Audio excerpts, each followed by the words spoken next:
Page of hands sun card represent ಆಗಿದೆ. ಕೆಲವೊಬ್ಬರಿಗೆ long distance relationship ಅನ್ನ ರೆಪ್ರೆಸೆಂಟ್ ಮಾಡ್ತಾ ಇದೆ. ಮತ್ತೆ ಕೆಲವೊಬ್ರು ಟ್ರಾವೆಲ್ ಮಾಡೋದ್ರ ಮೂಲಕ ನಿಮ್ಮ ಪರ್ಸನ್ ಅನ್ನ ನೀವು ಭೇಟಿಯಾಗಿರುವಂತಹ ಪಾಸ್ಟ್ ನಲ್ಲಿ ರೆಪ್ರೆಸೆಂಟ್ ಆಗ್ತಾ ಇದೆ.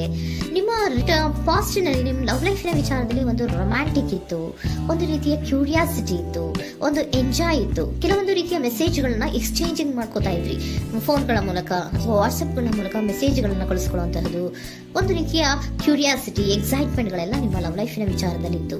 ಪಾಸ್ಟ್ ನಲ್ಲಿ ಕೂಡ ನಿಮ್ಮ ಲವ್ ಲೈಫಿನ ವಿಚಾರದಲ್ಲಿ ಯಾವುದೇ ರೀತಿಯ ತೊಂದರೆಗಳಿರಲಿಲ್ಲ. ಸೊ ಪಾಸಿಟಿವ್ ಆಗಿತ್ತು. ಪಾಸಿಟಿವ್ ಚೇಂಜಸ್ಗಳು, ಬದಲಾವಣೆಗಳನ್ನೇ ನೀವು ನೋಡಿದ್ದೀರಾ. ಯಾವುದೇ ರೀತಿಯ ತೊಂದರೆಗಳೇನು, ಜಗಳಗಳೇನು ಇಲ್ಲದೆ ಇರುವಂತಹದ್ದು ರೆಪ್ರೆಸೆಂಟ್ ಆಗ್ತಾ ಇದೆ. ಅದೇ ಪ್ರೆಸೆಂಟ್ ಸಿಚುಯೇಷನ್ ಹೇಗಿದೆ? ಈಗಿನ ಸಿಚುಯೇಷನ್ ಕೂಡ ಸೆಕ್ಯೂರ್ ಆಗಿರುವಂತಹದ್ದು.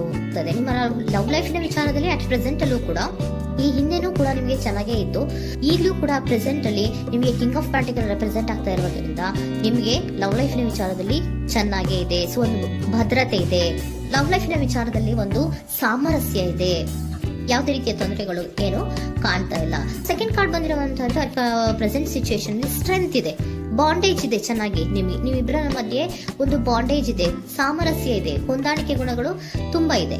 ಆದ್ರೂ ಕೂಡ ಅಟ್ ಪ್ರೆಸೆಂಟ್ ಅಲ್ಲಿ ಕೆಲವೊಂದು ವಿಚಾರಗಳ ಬಗ್ಗೆ ಅನುಮಾನವನ್ನ ಪಡ್ತಾ ಇರುವಂತಹದ್ದು ರೆಪ್ರೆಸೆಂಟ್ ಆಗ್ತಾ ಇದೆ. ಅಟ್ ಪ್ರೆಸೆಂಟ್ ಅಲ್ಲಿ ನೀವು ಕೆಲವೊಂದು ವಿಚಾರಗಳ ಬಗ್ಗೆ ನಿಮ್ಮ ಮೇಲೆ ನೀವು ಕೆಲವೊಂದು ಡೌಟ್ ಅನ್ನ ಪಡ್ತಾ ಇರುವಂತಹದ್ದು ರೆಪ್ರೆಸೆಂಟ್ ಆಗ್ತಾ ಇದೆ. ನಿಮ್ ಲವ್ ಲೈಫ್ ನಲ್ಲಿ ಕೆಲವೊಂದು ರೀತಿಯ ಭದ್ರತೆಗಳಿದೆ. ಸೊ ಯಾವುದೇ ರೀತಿಯ ತೊಂದರೆಗಳೇನೂ ಇಲ್ಲ, ಒಂದು ರೀತಿಯ ಗುಡ್ ಬಾಂಡೇಜ್ ಇದೆ. ಆದ್ರೂ ಕೂಡ ನಿಮ್ಮಲ್ಲಿ ಯಾಕೋ ಆತ್ಮವಿಶ್ವಾಸ ಇಲ್ಲ, ಆತ್ಮವಿಶ್ವಾಸದ ಕೊರತೆಗಳು ರೆಪ್ರೆಸೆಂಟ್ ಆಗ್ತಾ ಇದೆ. ಯಾವುದೋ ಕೆಲವೊಂದು ಅನುಮಾನಗಳು ನಿಮ್ಮಲ್ಲಿ ನಿಮ್ಮ ಲವ್ ಲೈಫಿನ ವಿಚಾರವಾಗಿ ಇರುವಂತಹದ್ದು ರೆಪ್ರೆಸೆಂಟ್ ಆಗ್ತಾ ಇದೆ. ಏನಾದ್ರೂ ತೊಂದರೆ ಆಗ್ತಾ ಇದೆಯಾ, ನನ್ನ ಲವ್ ಲೈಫಿನ ವಿಚಾರವಾಗಿ ಏನಾದ್ರೂ ತೊಂದರೆ ಆಗ್ತಾ ಇದೆಯಾ ಅಂತ ನಿಮ್ಮಲ್ಲಿ ನೀವು ಅನುಮಾನವನ್ನ ಪಡ್ತಾ ಇರುವಂತಹದ್ದು ರೆಪ್ರೆಸೆಂಟ್ ಆಗ್ತಾ ಇದೆ. ಫ್ಯೂಚರಿನ ಬಗ್ಗೆ ಹೇಳೋದಾದ್ರೆ ಕ್ವೀನ್ ಆಫ್ ಪ್ಯಾಂಟಿಕಲ್ಸ್ ಬಂದಿದೆ. ಕ್ವೀನ್ ಆಫ್ ಪ್ಯಾಂಟಿಕಲ್ಸ್ ಬಂದಿರುವಂತಹದ್ದೇನು, ಒಂದು ರೀತಿಯ ಪೋಷಣೆಯನ್ನ ಮಾಡುವಂತಹದ್ದು ರೆಪ್ರೆಸೆಂಟ್ ಆಗ್ತಾ ಇದೆ. ಯಾಕಂದ್ರೆ ನಿಮ್ಮ ಲವ್ ಲೈಫ್ ನ ವಿಚಾರವಾಗಿ ಅಟ್ ಪ್ರೆಸೆಂಟ್ ಅಲ್ಲಿ ಕೆಲವೊಂದು ವಿಚಾರಗಳಲ್ಲಿ ಸ್ಟೇಬಲ್ ರಿಲೇಶನ್ಶಿಪ್ ಅಲ್ಲಿ ಇದ್ರು, ಒಂದು ಗುಡ್ ಬಾಂಡೇಜ್ ಇದ್ರೂ ಕೂಡ ನೀವ್ ಯಾಕೋ ಕೆಲವೊಂದು ವಿಚಾರಗಳ ಬಗ್ಗೆ ಅನುಮಾನವನ್ನ ಪಡ್ತಾ ಇರುವಂತಹದ್ದು, ಅದನ್ನ ರಕ್ಷಣೆ ಮಾಡೋದ್ರೊಳಗೆ ಹೆಚ್ಚು ಗಮನವನ್ನ ಕೊಡ್ತಾ ಇರುವಂತಹದ್ದು ರೆಪ್ರೆಸೆಂಟ್ ಆಗ್ತಾ ಇದೆ.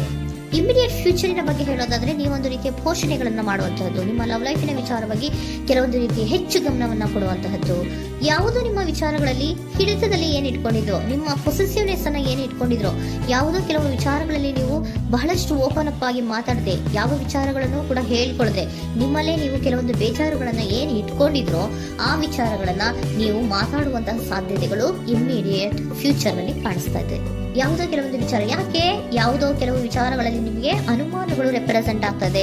ಲವ್ ಲೈಫಿನ ವಿಚಾರ, ಪ್ರೀತಿಯಲ್ಲಿ ಯಾವಾಗ ಅನುಮಾನಗಳು ಸೃಷ್ಟಿಯಾಗುತ್ತೋ ನಾವು ಅವಾಗವಾಗ್ಲೇ ಅದನ್ನ ಬಗೆಹರಿಸ್ಕೊಬೇಕು. ನಮ್ಮಲ್ಲೇ ಇಟ್ಕೊಳ್ಳೋದು, ಅಯ್ಯೋ ಏನಾಗ್ತಾ ಇದೆಯೋ ಅಂತ ಕೊರ್ಗೋದು, ಅಥವಾ ಏನಾಗ್ಬಿಡುತ್ತೋ ಅಂತ ಭಯ ಪಡುವಂತಹದ್ದು ಏನು ಬೇಕಾಗಿಲ್ಲ. ಯಾಕಂದ್ರೆ ಲವ್ ಇರುವಂತಹದ್ದೇ ನಂಬಿಕೆಯ ಬುನಾದಿಯ ಮೇಲೆ. ಸೊ ನೀವೇನ್ ಮಾಡ್ಬೇಕು, ಏನಾದ್ರೂ ಸ್ವಲ್ಪ ಡೌಟ್ಗಳು ಬಂದಾಗ ನೀವು ಅದನ್ನ ಬಗೆಹರಿಸ್ಕೋಬೇಕು. ಯಾವ ವಿಚಾರದಲ್ಲಿ ನಿಮಗೆ ಬೇಜಾರಾಗಿತ್ತು ಅದನ್ನ ನೀವೇನ್ ಮಾಡ್ಬೇಕು, ನಿಮ್ಮಲ್ಲೇ ಇಟ್ಕೊಂಡು ಕೊರಗಬಾರ್ದು. ಓಪನ್ ಅಪ್ ಆಗಿ ಮಾತಾಡೋದ್ರ ಮೂಲಕ ನೀವು ಕ್ಲಾರಿಟಿಯನ್ನ ತಗೊಳ್ಳುವಂತದ್ದು ನಿಮಗೆ ಇಮಿಡಿಯೇಟ್ ಫ್ಯೂಚರ್ ನಲ್ಲಿ ಕಾಣಿಸ್ತಾ ಇದೆ.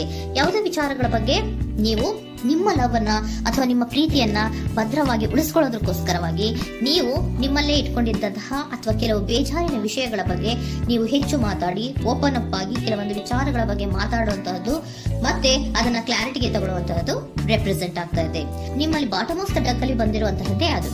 ಖುಷಿಯಾಗಿರ್ಬೇಕು, ಸಂತೋಷವಾಗಿರ್ಬೇಕು, ನಮ್ಮ ಲವ್ ಲೈಫಿನ ವಿಚಾರದಲ್ಲಿ ಒಂದು ಎಂಜಾಯ್ ಇರಬೇಕು, ಮತ್ತೆ ನೆಮ್ಮದಿ ಇರಬೇಕು, ಯಾವುದೇ ರೀತಿ ಗಲಿಬಿಲಿಗಳಿರಬಾರ್ದು ಅನ್ನುವಂತಹದ್ದೇ ನಿಮ್ಮ ಎನರ್ಜಿಯಲ್ಲಿ ರೆಪ್ರೆಸೆಂಟ್ ಆಗ್ತಾ ಇರೋದು. ಅದಕ್ಕೋಸ್ಕರನೇ ನೀವು ಏನೇನು ಕೆಲವೊಂದು ಸ್ವಲ್ಪ ಅನುಮಾನವನ್ನ ಪಡ್ತಾ ಇದ್ರಿ ಅಥವಾ ಕೆಲವೊಂದು ವಿಚಾರಗಳಲ್ಲಿ ನೀವು ಡಿಸ್ಟರ್ಬ್ ಆಗಿದ್ರಿ, ಓಪನ್ ಅಪ್ ಆಗದೆ ಹೇಳ್ದೆ ನಿಮ್ಮಲ್ಲೇ ನೀವು ಬೇಜಾರನ್ನ ಮಾಡ್ಕೊಂಡು ಏನು ಕೆಲವು ವಿಚಾರಗಳ ಬಗ್ಗೆ ಕೊರಗ್ತಾ ಇದ್ರಿ, ಅದನ್ನ ನೀವು ಓಪನ್ ಅಪ್ ಆಗಿ ಮಾತಾಡಿ ಅದರ ಬಗ್ಗೆ ತಿಳ್ಕೊಳ್ಳುವಂತಹದ್ದು, ಅದನ್ನ ಕ್ಲಾರಿಟಿಗೆ ತಗೊಳ್ಳುವಂತಹದ್ದು ನಿಮ್ಗೆ ರೆಪ್ರೆಸೆಂಟ್ ಆಗ್ತಾ ಇದೆ. ಪಾಸ್ಟ್ ನಲ್ಲಿ ನಿಮ್ಗೆ ತುಂಬಾನೇ ಚೆನ್ನಾಗಿತ್ತು, ಅಟ್ ಪ್ರೆಸೆಂಟ್ ನಲ್ಲೂ ತುಂಬಾನೇ ಚೆನ್ನಾಗಿದೆ. ಬಟ್ ಕೆಲವೊಂದು ವಿಚಾರಗಳ ಬಗ್ಗೆ ನೀವು ಸೆಲ್ಫ್ ಡೌಟ್ ಅನ್ನ ಪಡ್ತಾ ಇರುವಂತಹದ್ದು ರೆಪ್ರೆಸೆಂಟ್ ಆಗ್ತಾ ಇದೆ.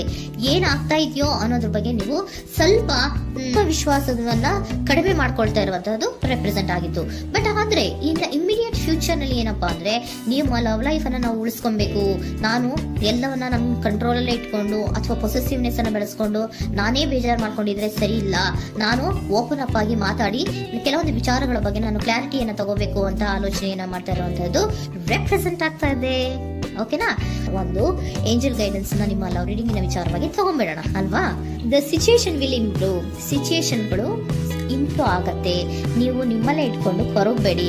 ಯಾವುದೇ ವಿಚಾರಗಳನ್ನ ನಾವು ಓಪನ್ ಅಪ್ ಆಗ್ಬೇಕು. ನಾವೇ ಬೇಜಾರು ಮಾಡ್ಕೊಂಡ್ರೆ ಅವ್ರಿಗೆ ಏನ್ ಅರ್ಥ ಆಗುತ್ತೆ, ನಿಮ್ ಪರ್ಸನ್ಗೆ ಏನ್ ಅರ್ಥ ಆಗುತ್ತೆ, ಏನಕ್ಕೆ ಬೇಜಾರು ಮಾಡ್ಕೊಂಡಿದ್ದೀರಾ ಅಂತ ಅವ್ರು ತಿಳ್ಕೊಬೇಕು ಅಲ್ವಾ. ನಿಮ್ಗೆ ಅವರಲ್ಲಿ ಏನೇ ರೀತಿ ಕ್ಲಾರಿಟಿ ಬೇಕು ಅಂದ್ರೂ ಕೂಡ ನೀವು ಮಾತಾಡಿ ಕ್ಲಿಯರ್ ಮಾಡ್ಕೊಳ್ಳಿ. ಅವಾಗ ಏನಾಗುತ್ತೆ, ದ ಸಿಚುಯೇಷನ್ ವಿಲ್ ಇಂಪ್ರೂವ್ ಆಗತ್ತೆ. ಇದಿಷ್ಟು ನಿಮ್ಮ ಮತ್ತಿನ ಲವ್ ರೀಡಿಂಗ್.